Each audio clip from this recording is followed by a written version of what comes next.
किसके श्राप से जली थी लंका? लंका दहन रामचरितमानस का एक महत्वपूर्ण प्रसंग है। यह सर्वविदित है कि हनुमान जी ने लंका को जलाकर भस्म कर दिया था, लेकिन लंका को जलाने का विधि द्वारा विधान क्यों रचा गया? यही कारण था या फिर इसके पीछे कोई ऐसी वजह है जिसके बारे में अधिक लोग नहीं जानते हैं? दरअसल माँ पार्वती के श्राप के कारण रावण की सोने की लंका जलकर राख हो गई थी।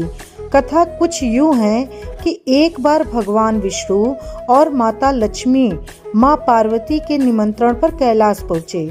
इस दौरान माँ लक्ष्मी ठंड से ठिठुर रही थी। जब उनसे न रहा गया तो उन्होंने पार्वती जी से कहा कि आप राजकुमारी होते हुए भी इस हिम पर्वत पर इतने ठंड में कैसे रह रही हैं? इससे माँ पार्वती को बहुत दुख है।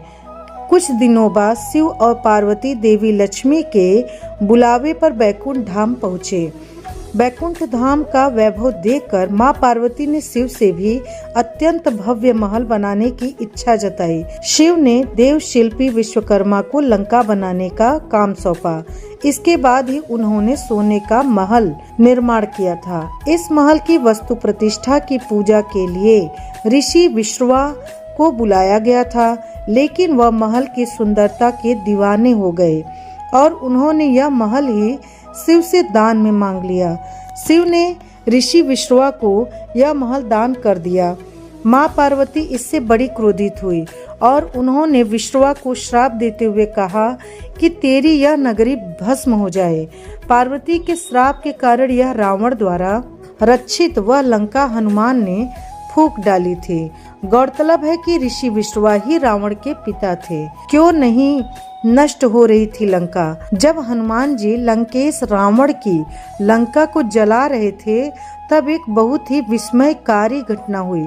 लंका में आग लगती और लंका को बिना हानि पहुंचाए अदृश्य हो जाती थी।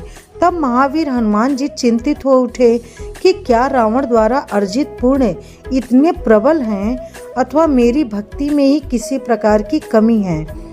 जब श्री हनुमान जी ने अपने आराध्य प्रभु श्री राम का सुमिरन किया, तब भगवान श्री राम की कृपा से ज्ञात हुआ कि हे हनुमान जी, जिस लंका को तुम जला रहे हो वह माया रचित है, प्रतिबिंब है। असली लंका तो माँ पार्वती के हाथों शनिदेव की दृष्टि से पूर्व में ही ध्वस्त हो चुकी है। शनिदेव लंका के तल में है, इसलिए ये प्रतिबिंब लंका नष्ट नहीं हो रही है। तब हनुमान जी महाराज ने जाकर शनिदेव को रावण की कैद से मुक्त कराते हैं। शनिदेव के बाहर आते ही ज्यों ही उनकी दृष्टि उस बिंब लंका पर पड़ी, वह धूं धूं कर जलने लगी, क्योंकि माँ पार्वती के मन में लंका को स्वयं ध्वस्त करने का दुख था। उसी के फलस्वरूप माँ पार्वती ने अपने मन का बिंब रावण को दिया था, प्राप्त हुआ था। उसी प्रकार मनुष्य जब अपने सत्कर्म भूलकर दुष्कर्म में प्रवृत्त हो माया रूपी सुखी की रचना कर उन्हीं में डूब जाता है, सुमिरन भूल जाता है, तब शनिदेव उसे अपना अस्तित्व और कर्म याद करवाते हैं। इसीलिए उन्हें न्यायाधीश कहा जाता है। जय श्री राम। प्लीज